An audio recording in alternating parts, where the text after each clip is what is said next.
I didn't even cry. Not at first. Just stared at the screen like maybe I was mistaken, like maybe my eyes were playing a trick on me, or maybe the photo just hadn't finished loading, but it had. The image was perfectly clear.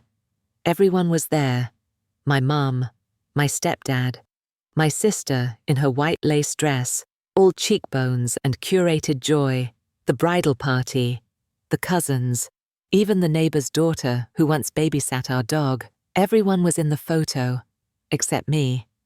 They were all standing in front of the big oak tree behind the church, just like I remembered, my sister in the center, beaming. My mother right beside her, one hand gently resting on her shoulder. Everyone framed perfectly, smiles, posture, dresses all matching the planned aesthetic. And me? Gone.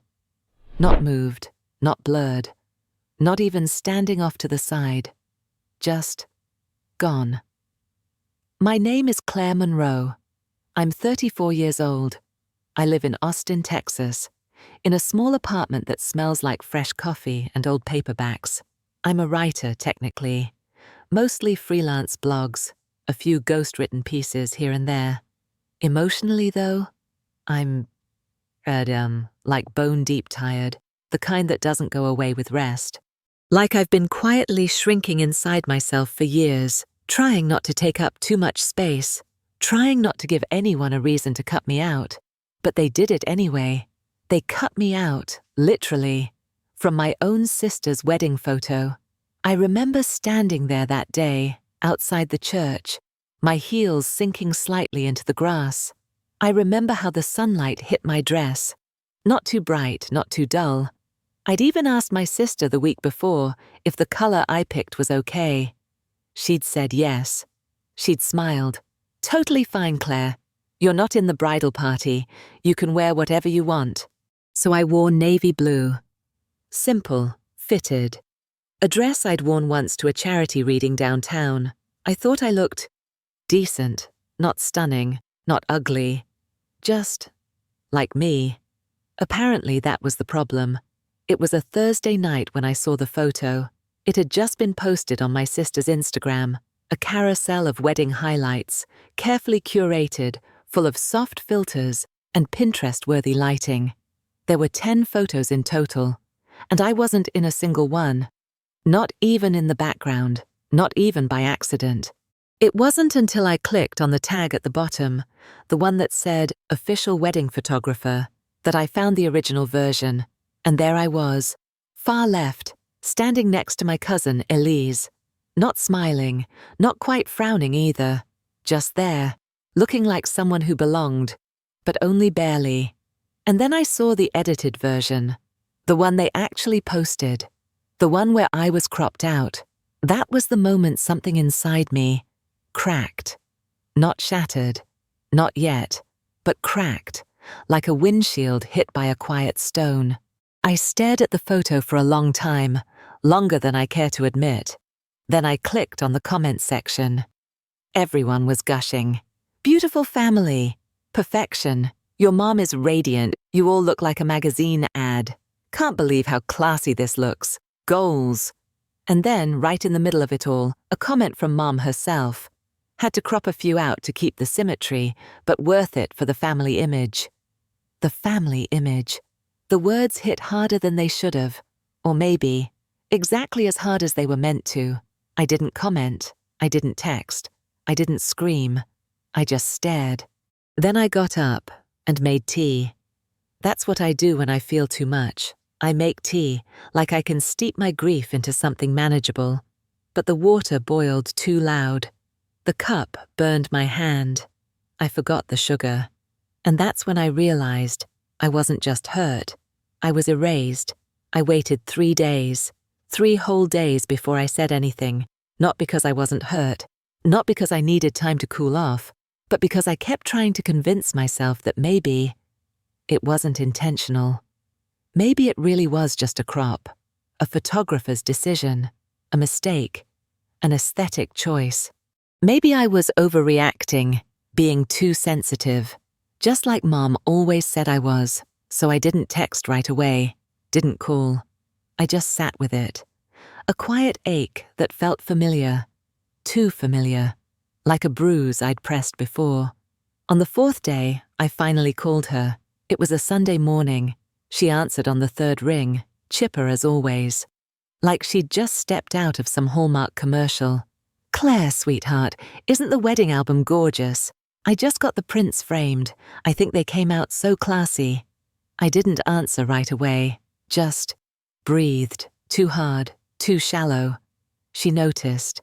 "Claire, I saw the photo," I said. A pause, then a soft, practiced laugh.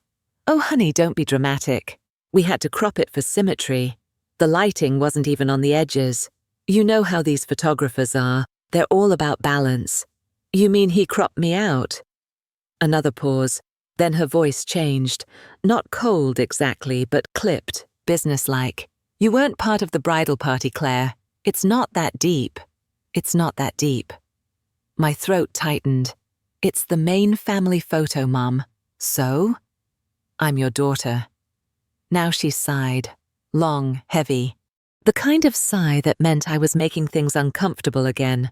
"Claire, you wore navy. Everyone else was in blush tones. It looked off. I told you we were keeping the palette neutral for cohesion. You said I could wear whatever I wanted. Well, yes, but I didn't think you'd pick something so stark. I didn't know I had to match to matter." Silence. A long, thick silence that sat between us like a fog. Then the dagger. "Sweetheart, it's not personal. You just didn't fit the look." Didn't fit the look. I don't even remember how the call ended. I think I hung up. Or maybe she did. All I know is that one sentence wouldn't leave my head. "You just didn't fit the look." It was stupid. So stupid. It was just a photo. Just a caption.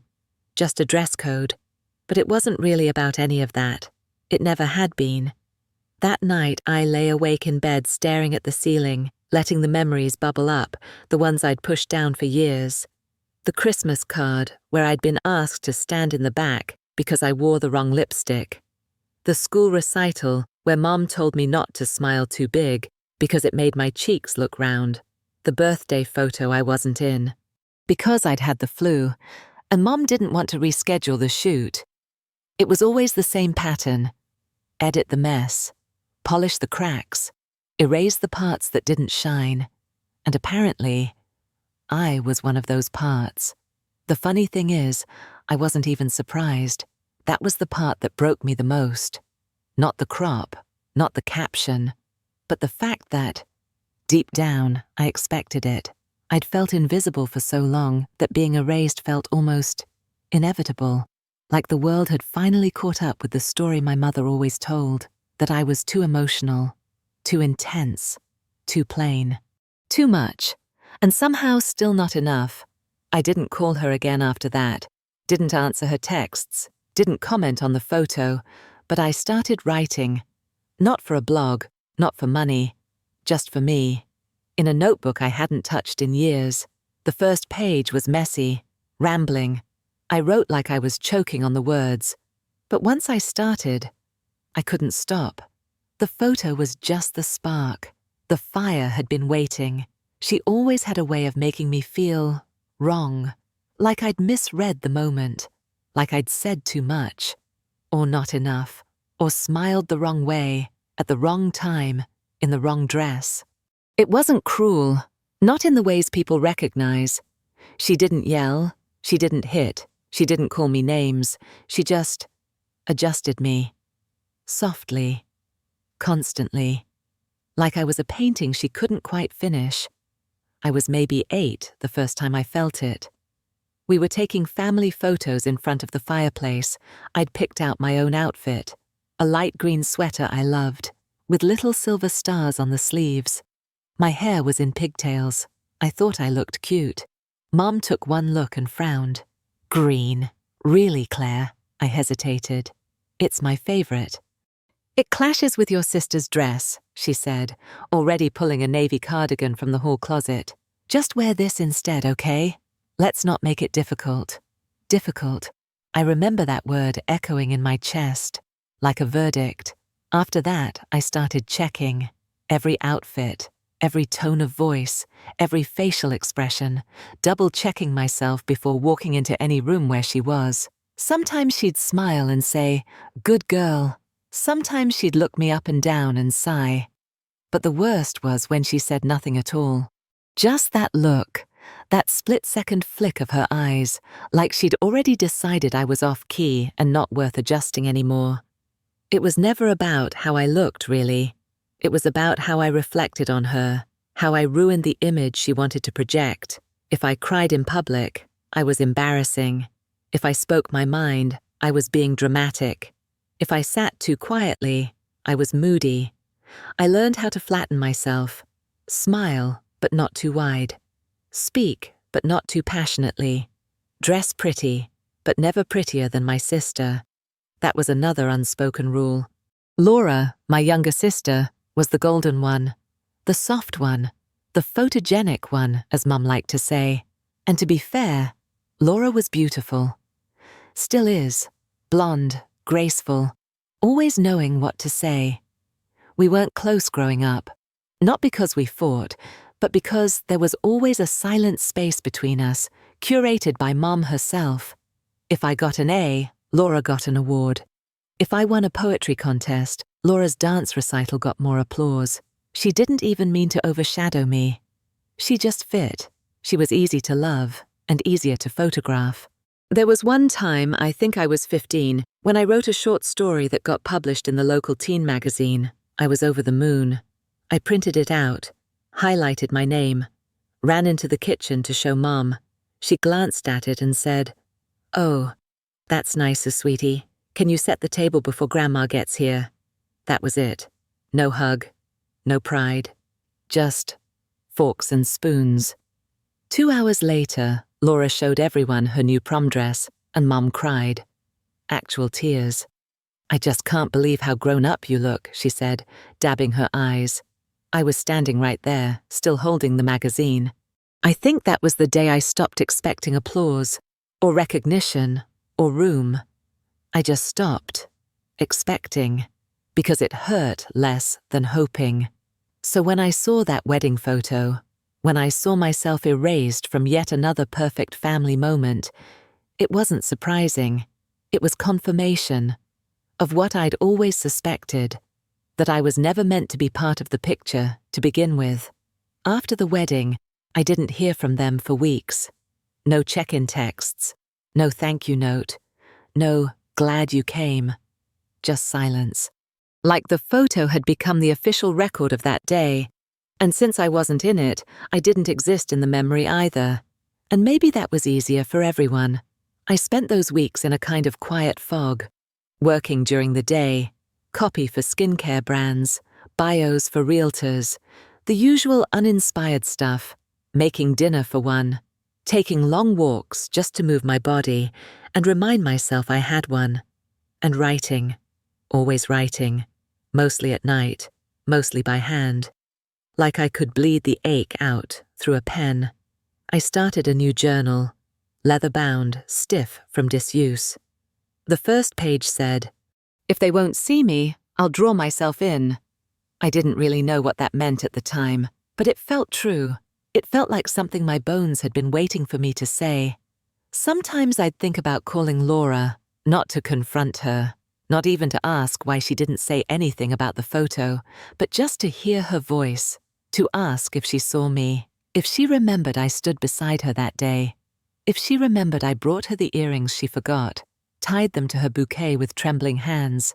But I didn't call, because deep down, I wasn't sure I could take her silence either.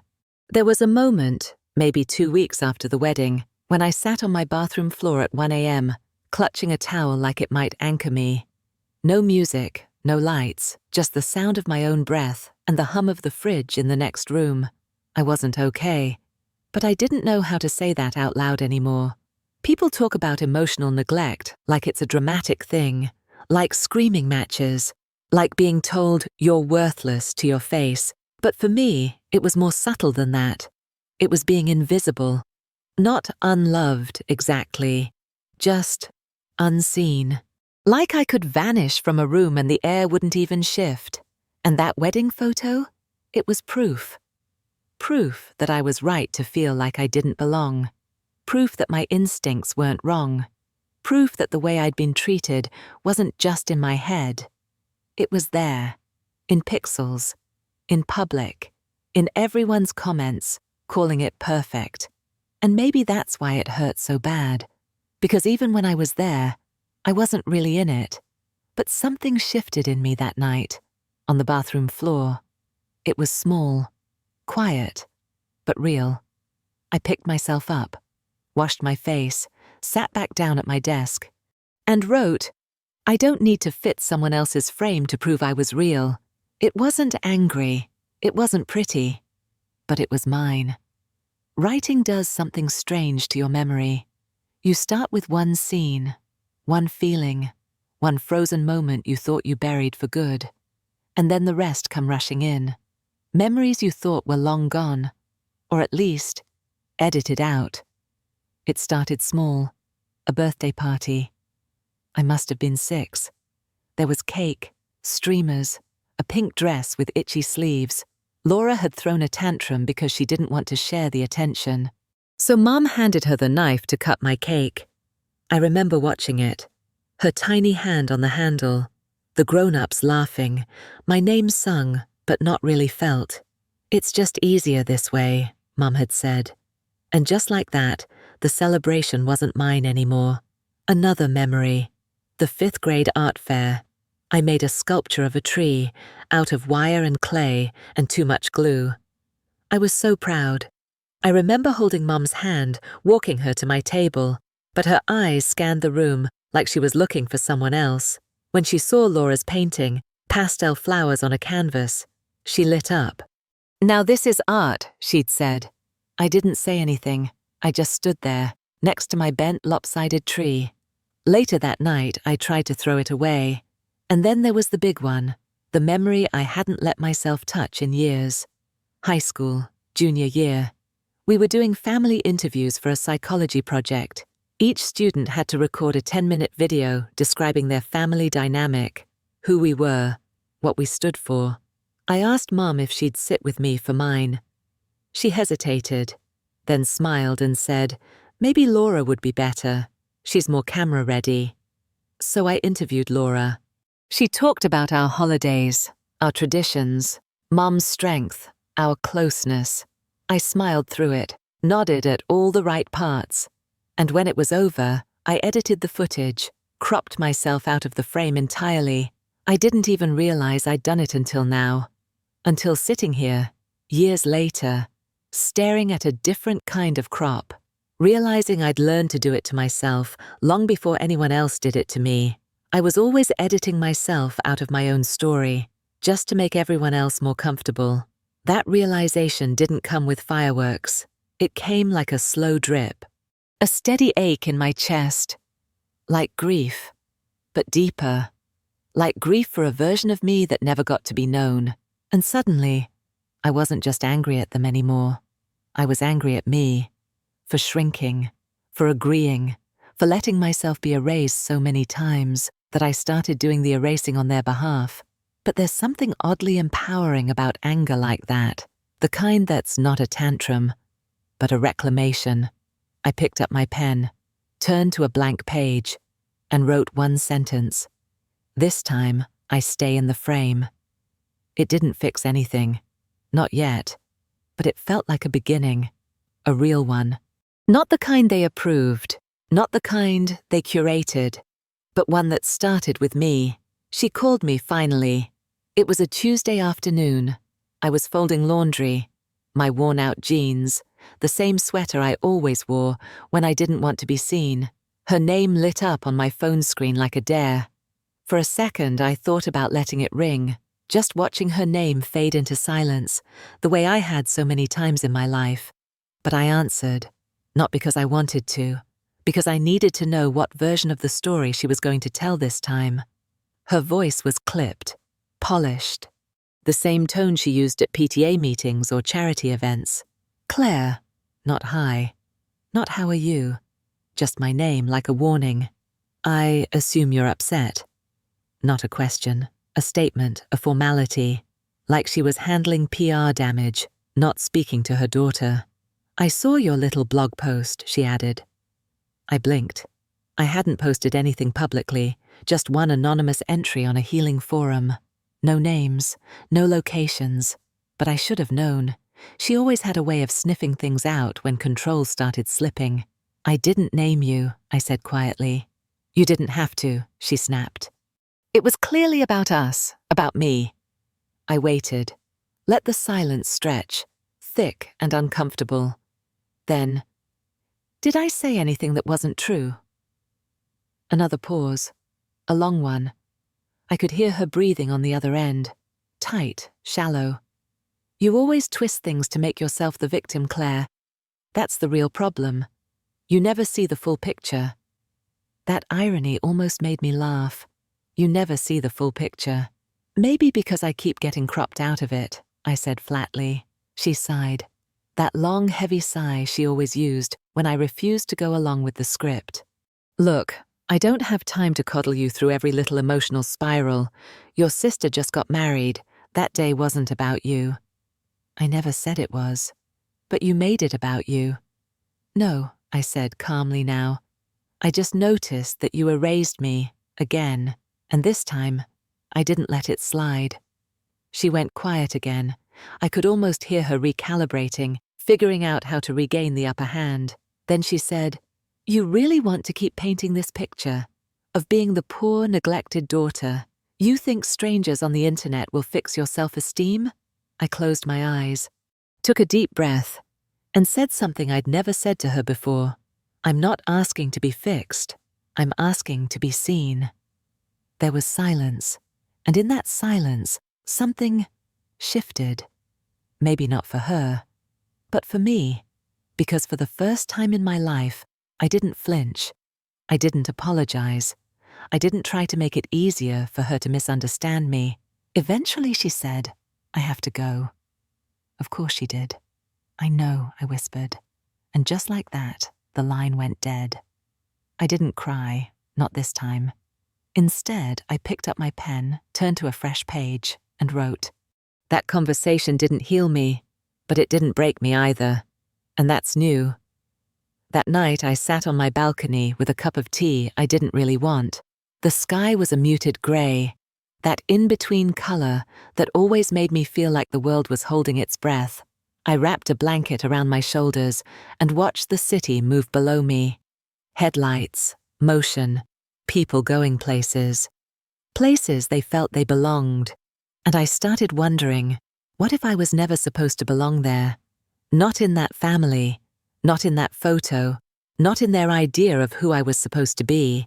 What if all these years I wasn't broken, just mismatched, trying to plug myself into a socket that was never wired for me? I thought about that photo again, not with anger this time, but with clarity. The colors, the symmetry, the cohesive aesthetic. It was beautiful, I guess. But not honest, not whole. It was a version of a family, polished, curated, approved by filters and Mom's fragile pride. And I was never going to fit into that, because I don't blend into backdrops. I don't flatten well. I don't disappear on command. I'm not saying I was perfect. God, no. I've been bitter, defensive, distant. I shut down before people could reject me. I avoided family calls, skipped reunions, ghosted holidays. But none of that came from nowhere. It came from years of trying to be lovable in a language they never taught me, trying to matter without being asked to shrink. So maybe I wasn't the difficult one. Maybe I was just different. And difference in our family wasn't allowed, only edited. I opened my notebook again, wrote this at the top of the page. You can't be loved correctly by people who only know how to perform love. I underlined it twice. And for the first time in weeks, I slept deeply.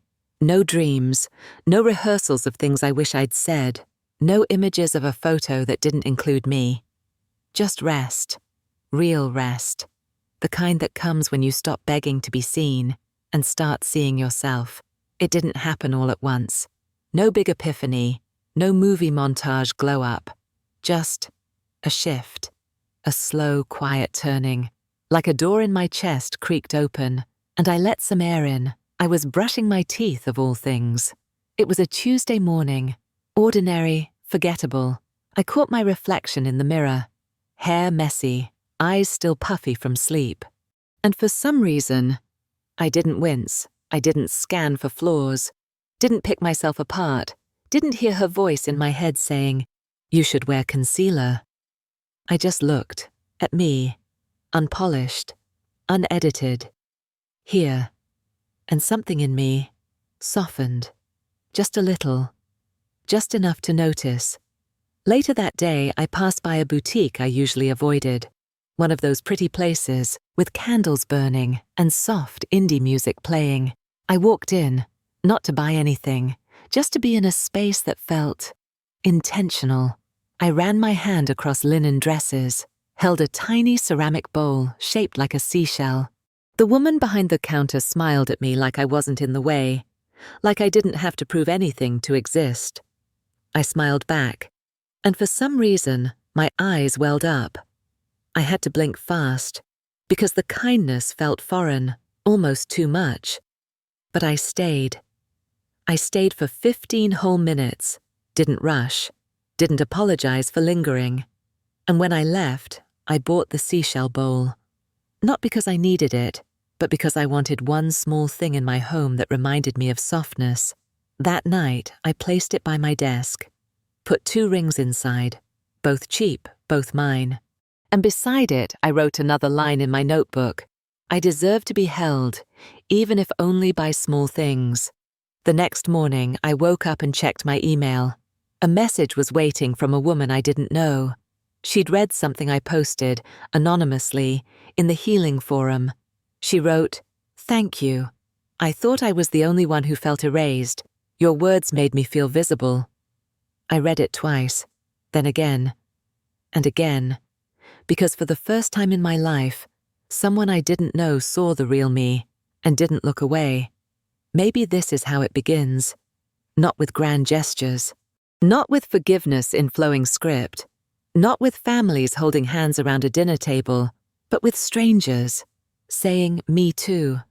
After that first message, more came. A trickle, then a stream.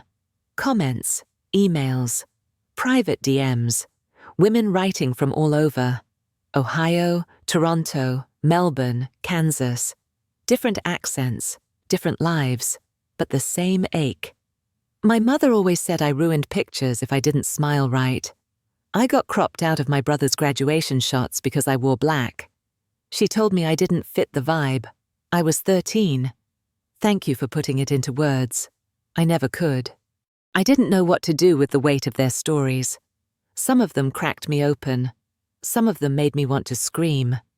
Some made me ache in places I didn't realize were still sore, but all of them made me feel less alone. And that was new.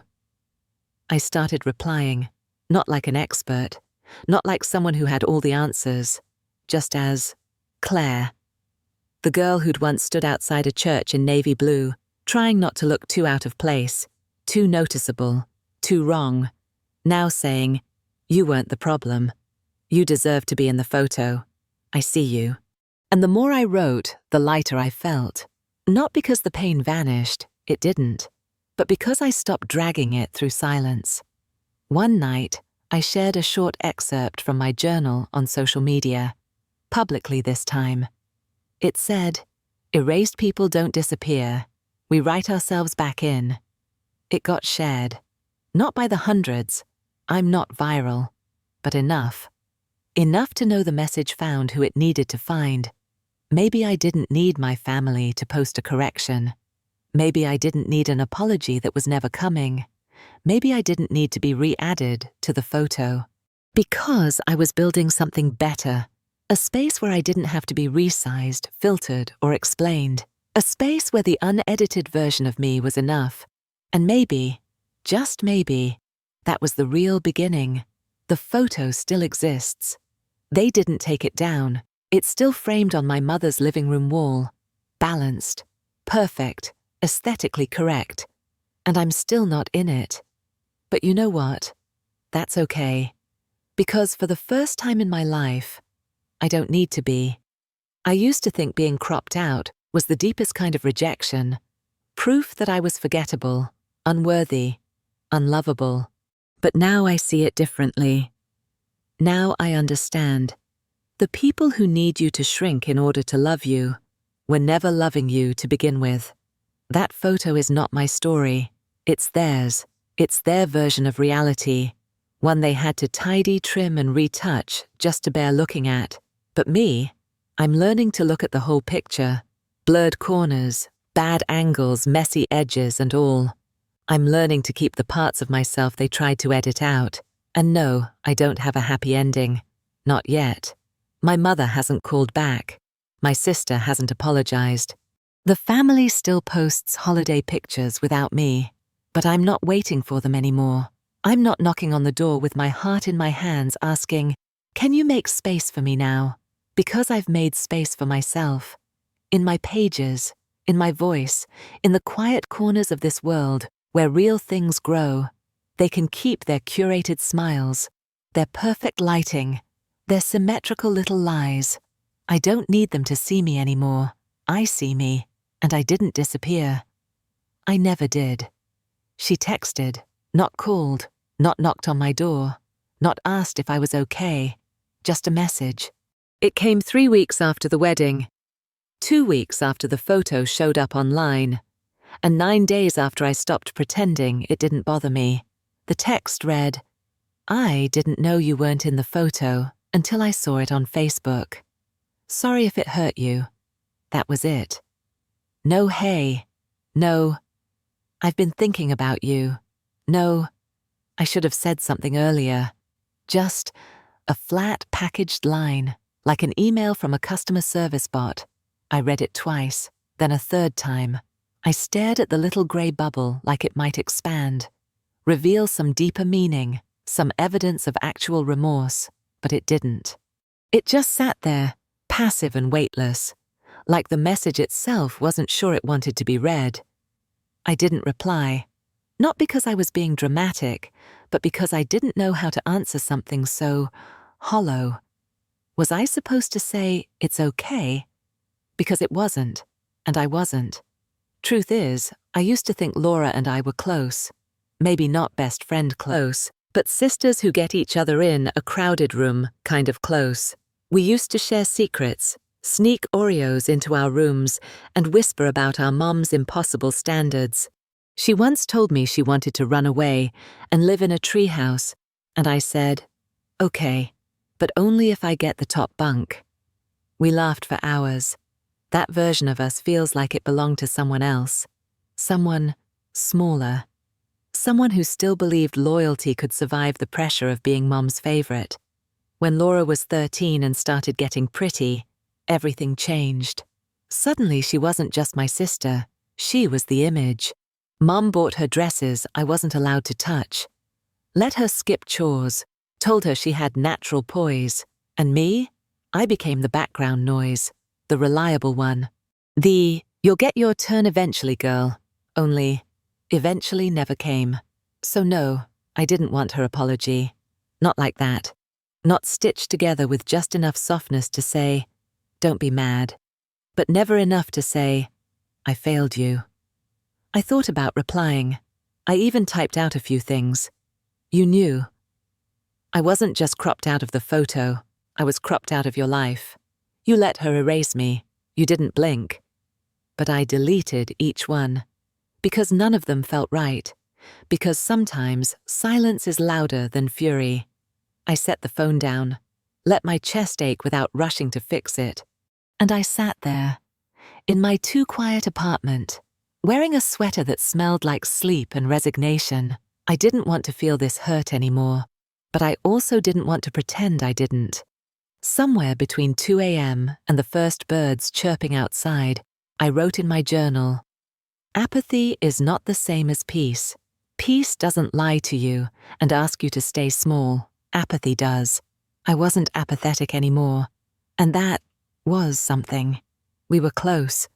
Once, before the hair straighteners, before the mascara, before Mom started saying things like, Laura just has better instincts. Claire, don't be jealous. It's not her fault she fits in easier. Before I knew what fitting in really meant in our house, there was a time, brief, blurry, when Laura and I were like halves of the same secret. We shared a twin bed one summer when Grandma came to stay. We made up our own language, full of eye rolls, coded finger taps, and mouth-only giggles in the dark. She had a freckle on her left knee that looked like a heart. I used to call it our family map, because no one else had one like it. She let me name it. We were weird, and it was perfect. I remember one day in 3rd grade she came home in tears. Some girl, Emily I think, told her her teeth were too big. Said she looked like a cartoon rabbit. Laura didn't want to eat dinner, just curled into a ball on my bed and buried her face in my pillow. I didn't know what to do, so I sat beside her and stayed. Didn't say much. Just pressed my hand to her back like I'd seen Mom do when we were sick. Eventually I whispered, "If you're a bunny, then I'm a raccoon. We'll start our own animal club." She laughed. That kind of hiccupy laugh that only happens when crying and relief collide. That night, I got in trouble because I'd skipped vacuuming the stairs to sit with her. Mom said, "You can't just ignore responsibilities, Claire, even for drama." But I didn't care. For once, I'd done something that mattered. But then Laura got older, prettier, quieter, in the strategic way Mom liked. She started noticing the power of going along, of nodding at the right time, wearing the right thing, laughing just enough, but never louder than necessary. And I didn't want to. She stopped speaking our secret language, stopped meeting my eyes at the dinner table, stopped defending me when Mom would say things like, "Claire, maybe if you didn't take everything so personally." That hurt more than the criticism, because silence from someone who used to protect you feels like being left out in the cold with the door still open, but no one calling you in. There was this one moment I still think about. It wasn't big, just a birthday. Laura's 13th. She got a charm bracelet, real silver, delicate and soft. I got her a hand-drawn card, cut little stars out of glitter paper, wrote a poem inside. She smiled when she opened it. But later that night, I found it in the trash, folded neatly, not torn, just discarded. Like even my affection had become embarrassing. We stopped sharing secrets after that, stopped laughing without checking who was listening. She didn't push me away all at once. It was more like a dimmer switch. Slow, invisible, until one day I was standing in the dark and didn't remember when the light began to fade. I still think she loved me. In the way you love a doll you outgrow but don't want to throw out, I think maybe she missed me too. But missing someone doesn't mean you keep them, not when keeping them might cost you your seat at the table. So when I got that text, 3 weeks too late and 6 years too shallow, all of that came flooding back. Not just the photo, not just the cropping, but the leaving, the quiet, comfortable leaving, and the fact that I was the only one who noticed. She called again. This time I picked up, not because I wanted to talk, but because I wanted to stop running from her voice. It's strange how something so familiar can still make your stomach twist. "Hi, sweetheart," she said. That voice, sugar-coated steel, soft on the outside, sharpened underneath. I've been meaning to reach out. I didn't want to bother you while you were sorting through your feelings. There it was, the polite dismissal, the reminder that my emotions were always extra, always a process, always something to be tolerated, not held. "I saw your post," she added. She meant the blog excerpt, the one about being erased. "It was, dramatic, she said. Then almost like an afterthought. But well written." I didn't say anything, just let the silence hold her discomfort. She cleared her throat. "You know, Claire, it really wasn't intentional. About the photo." Of course, that word again. Intentional. As if pain needed a permission slip to be real. "I mean," she continued, "you weren't around much the week of the wedding. We weren't sure you'd even show up." I exhaled sharply. I sat next to you at rehearsal dinner. Yes, but you were quiet, distant. I didn't know if you wanted to be included. That sentence burned. Because I've heard versions of it my whole life. I didn't know if you wanted to be hugged, wanted to be spoken to, wanted to be treated like family, as if the burden of belonging was always on me, as if not being wanted was something I brought on myself. I did want to be included, I said, softly, plainly. I just didn't want to beg for it. She went quiet. Then she said it. The sentence that always came out when she was losing control. You always make things harder than they have to be. And just like that, I was 10 again. At the kitchen table, crying because she told me my poem was too dark. 16, getting ready for prom while she said, "That dress is brave, but are you sure it flatters your figure?" 24, bringing a boyfriend home for the first time and hearing, "He's nice, but do you really think he's your level?" That sentence, every time, any time I refused to shrink. "I'm not making it hard," I said. "I'm just not pretending anymore." She sighed. The long theatrical kind, the one that says, "Look what you're making me feel." I just wish we could go back to how things used to be. There was no sorry, no "I hurt you," just nostalgia, for a version of us that never really existed. "I don't," I said, and hung up. Not out of anger, not to punish her, but because for the first time in years, I knew exactly what I was no longer available for. I sat with the silence afterward, and for once, it didn't feel like punishment. It felt like protection. I texted Laura the next day. It took me 3 hours to type 8 lines. "I've been thinking about your message. I know this is uncomfortable, but I need to say something." I felt erased. Not just from the photo, from the whole weekend, from you. I was there. I was quiet because I didn't know where I belonged, and I needed my sister to notice, but you didn't. Why didn't you say something? I hit send, felt the thud in my chest like I'd dropped something fragile, and then I waited. She didn't reply that day, or the next. On the third day, I got a response. "I'm sorry you felt that way, but it wasn't my place. I didn't want to start drama on my wedding day." I stared at her words, jaw tightening. Not her place. What is your place when your sister is standing in a room full of people, holding herself together like a cracked glass? What is your place when your mum is busy orchestrating perfection, and no one notices the girl who's not even in the frame? I paced my apartment, thought about typing. It's always been my place to stay silent. Maybe that's the problem. But I didn't send that, because I was tired, not just of the conversations, but of being the only one who felt like this conversation mattered. When we were younger, Laura used to sneak into my room after nightmares. She'd lie next to me and whisper, "I can't tell Mum, she'll say I'm being dramatic." And I'd hold her hand under the blanket and say, "I believe you." She never said that back, not once. I wondered if she remembered, if she ever looked at that wedding photo and saw what was missing, or if she'd trained herself not to. I used to think her silence was self-preservation. Now I think it's convenience. It's easier to let someone disappear than admit you helped them vanish. That night I wrote again, not to her, just to myself. It's not that they didn't say anything. It's that they didn't even think to, and I still keep hoping they will. Hope is a hard thing to kill. But silence is its favorite poison. It's not about the photo. I used to think it was. The cropping, the absence, the image that said, "You weren't needed here." But now I see it was just the latest proof. The final brushstroke on a painting that started long before.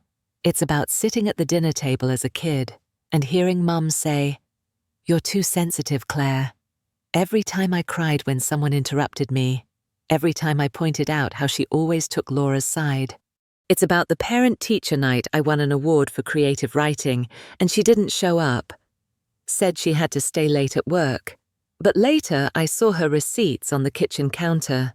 Sephora, Applebee's, a glass of Chardonnay. It's about birthdays where she asked what I wanted. then bought what she liked, because you don't really need that, do you? About family photos where I was always on the edge of the frame, half turned, half in shadow, not posed, just tolerated. It's about the way she'd say, "Don't you ever get tired of being difficult?" And the way that question followed me into every friendship, every romantic relationship, every job interview. Am I too much? Am I exhausting to love? It's about every time I tried to speak up, only to be told it was the wrong time, the wrong tone, the wrong way. Eventually you start wondering, is it me? Am I the distortion in the photo, or just the one who ruins the frame? There was one memory I hadn't thought about in years. It surfaced last night like something unburied. I was 8. It was school spirit week, dress like a hero day. I wore a blazer and wrote writer on a name tag sticker. When the teacher asked who I was dressed as, I said, "Claire, future author." Everyone clapped. Even the principal gave me a thumbs up. That night, I told Mom, beaming, expecting something, a smile. That's my girl. She looked up from her laptop and said, "Next time maybe choose a real hero." I didn't dress up again for the rest of the week. It's funny, sometimes the memories that ruin you aren't the loud ones, not the slaps, the screams, the storms, but the quiet, the shrug, the offhanded laugh, the never quite good enough. So no, it's not about the wedding photo. It's about the story of a girl who kept getting erased in soft, polite ways, and how nobody noticed, not even her. Until one day, she finally looked at the frame and said, "Wait, where the hell am I?" I found out through a cousin, second cousin technically, but you know how family trees are, tangled, messy, full of things no one wants to prune. She sent me a message out of nowhere. "Hey, I just wanted you to know that Aunt Meredith's been saying some stuff. Thought you'd want a heads up." My stomach dropped. I didn't even ask what stuff. I already knew. A few minutes later, she sent a screenshot. A group chat I wasn't in, never had been, full of names I hadn't seen since I was a teenager. "Claire's always been dramatic. This is just her way of getting attention again. She was never comfortable with the spotlight being on someone else. Honestly, what kind of daughter goes public like that about her own family?" There it was. The rewritten story. The alternate timeline. Where I was the villain in their clean little narrative. Where they were the victims, blindsided by a bitter girl who just couldn't let things go. I didn't cry. I wish I had. That would have meant I still cared enough to want them to see me clearly. But I didn't want to be seen anymore. Not by people who needed me to be small in order to feel big. Still, the words stayed with me. What kind of daughter does that? The question looped in my head. What kind of daughter tells the truth? What kind of daughter refuses to be erased? What kind of daughter asks for more than bare minimum affection? I sat on the edge of my bed, phone in hand, didn't open the group chat, didn't screenshot, didn't reply. I just stared at the ceiling and whispered to no one, maybe not the kind you wanted, but the kind I had to become. It's easy to paint someone as difficult when they stop performing gratitude for mistreatment, when they stop laughing at the jokes that sting, stop saying, "It's okay, I understand," when it's never really okay and no one ever asked if she understood. They don't call you brave for telling the truth. They call you bitter, broken, ungrateful, disrespectful, especially if you're a daughter, especially if you don't smile while you bleed. I wrote something that night. Didn't post it, didn't publish it, just scribbled it in my notebook, over a page already torn. Maybe I'm not the daughter they wanted, but I'm still someone's daughter. I still belonged, even if they left me outside. And weirdly, that felt like enough. Not forgiveness, not peace, but a boundary. A line in the dirt that said, "This far, no further." I signed up for a writing workshop. Anonymous. Free. Held every Thursday night in the basement of a public library that smelled like paper and time. There were only 8 of us. 6 women, 2 men. Mostly strangers. Mostly older. Some looked tired in a way that had nothing to do with sleep. I felt like I belonged there before I even sat down. The prompt was simple. Write about a moment that changed the way you see yourself. 15 minutes, no names, no explanations, just write. I stared at the page. The pen felt heavier than it should have. But once I started, the words came fast, like they'd been waiting to spill for years. I wrote about the wedding photo, about being cropped out, but more than that, I wrote about the invisibility that came long before it. I didn't use names, didn't point fingers. Just described the ache of being there, but never truly counted. When it came time to read aloud, I almost passed. My hands shook, my mouth went dry. But then I looked around, at these strangers with their open faces and soft silences, and I began. I didn't read it perfectly. I stumbled, voice cracked once, but I got through it. And when I looked up, the room was still. No one said anything at first. Then a woman in her 60s, wearing a faded green cardigan, whispered. I felt that. Her eyes shimmered. Another woman next to her, short hair, fierce eyes, just nodded. Hard. Like something in her had finally found language. Afterward, no one offered advice, no critiques, just presence. A quiet chorus of, me too, without needing to say the words. I walked home under a sky so wide it made my chest ache. And for the first time in weeks, maybe years, I didn't feel crazy, didn't feel dramatic, didn't feel like the problem. Instead, I wondered, what if I'm not the broken one? What if I was just surrounded by people too afraid to feel? That night, I slept with my window cracked open. The breeze smelled like someone else's garden, lemongrass maybe. I curled into my sheets, held my breath, and let myself believe, just for one night, that maybe the story wasn't about being too much. Maybe it was about being enough in a place that refused to see it. It hit me around 3 a.m., the kind of hour where your brain stops pretending it's okay. I woke up with my chest tight, eyes already damp, like my body had been crying while I slept.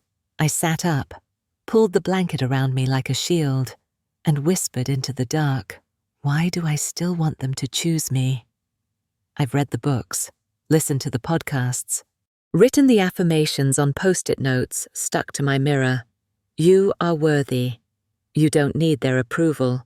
You choose you. And I do. I do choose me now. But that doesn't stop the ache. The part of me that still wishes, just once, someone in my family would say, you were right to feel hurt. We saw what happened and didn't speak up, and that was wrong. You mattered, even when we made you feel like you didn't. But they don't say those things. They say, let it go. Stop dredging up the past. We didn't mean it that way. Intent over impact, every single time. And here I am. At 35, still half wishing my mum would call and say, come home, I'm sorry, I miss you, even though I know she won't. Even though I'm not sure I'd even go. It's embarrassing sometimes, this hunger to be seen, heard, held, emotionally, not physically, to have someone look at you and choose you, not because they have to, but because they finally want to. I wrote a blog post that night, didn't think, just typed. Titled it, Why Do I Still Want Them to Choose Me? I didn't expect much, I just needed to let it out. But something strange happened. By noon the next day, the post had over 3,000 views. By evening, my inbox was full. Subject lines like, I thought I was the only one. Your words felt like my life. I cried reading this. Thank you. One message read, I've spent 42 years waiting for my mom to say she's proud of me. I think I just realized she never will. And maybe I can live anyway. I read that one 5 times, and then I cried. Not the aching kind, not the curled up on the floor kind, but the quiet kind, the grief and relief holding hands kind. Maybe I'll always want it, that place at the table, That open-armed welcome, that impossible apology. But maybe I don't need it to begin again. Maybe the choosing I've been waiting for was mine to do all along. There's a version of me they never knew. Not because I hid her, but because they never looked close enough. She's quieter than they assumed, but not weak. She cries during songs with no lyrics, laughs at her own typos, talks out loud to the plants she always forgets to water. She rewatches the same movies when life gets too sharp. She gets nervous ordering coffee. She saves beautiful sentences in the notes app like they're prayers. They never met that version. The real me. Not the too emotional daughter. Not the difficult sister. Not the black sheep with a blog. They never saw how hard I tried. How many versions of myself I auditioned just to feel welcome. The laid-back Claire who smiled too much. The cool Claire who laughed at Mom's jabs. The helpful Claire who stayed late, cleaned up, kept the peace. None of them fit, because I wasn't supposed to fit. I was supposed to fold. But this version of me? She doesn't fold. She spills. She rises. She breaks open and lets the light in. I took myself to dinner last week. Just me. No book, no phone. I sat by the window. Ordered a glass of wine I couldn't pronounce. Wore lipstick that made me feel like I knew something. And for once, I didn't shrink. Didn't scan the room for someone to explain myself to. The waiter called me ma'am and smiled like I was someone worth smiling at. And I thought, maybe I am. Maybe I've always been. That night, I walked home slow. Like my body finally trusted the ground. Like I didn't need to rush back to safety, because I was the safety. I passed by a mother and daughter on the sidewalk. The girl was maybe 10, freckles, big eyes. She was talking too fast, too loud, too passionately about something involving dragons and homework. Her mom looked exhausted, but she smiled, nodded, listened, and I felt something split inside me. Not pain, not jealousy, just mourning. For the version of me who never got to ramble, who always had to edit herself, who thought love had to be earned by vanishing quietly. I whispered, "I see you," to the girl I used to be. And in some strange way, I think she heard me. It didn't happen in a dramatic way. No yelling, no storming out, no slammed doors, just a slow pulling away, like a tide that stops kissing the shore. It was a Tuesday, nothing special. I was folding laundry. And a voicemail came in. "Mom, we're having a small family dinner Sunday. Just thought I'd extend the invite. No pressure, but it would be nice if you could show up. Laura's bringing the baby." She said baby like it was currency, like it would tempt me back. I stared at the screen for a long time, not angry, not even hurt, just clear. I didn't want to go, not because I wanted to punish them, but because I no longer felt like setting myself on fire to keep people warm who never noticed the smoke. I didn't call back, didn't explain. That was new for me. Old me would have rehearsed a speech, tried to make the no sound gentle. But this time, silence felt holy. Like a fence I finally had the right to build. I made dinner alone that night. Pasta. Too much garlic. Lit a candle for no reason. Played Nina Simone on low volume. And I whispered to the empty room, "You don't owe anyone your presence just because they gave you your name." That was the moment I began to leave. Not just the family, but the story they wrote for me, the role I was cast in before I knew how to speak, the shame costume I wore like skin. I didn't leave with bitterness, didn't carry a sword. I just stepped out of the frame, the one where I was always cropped anyway, and in doing so I finally took the full picture with me.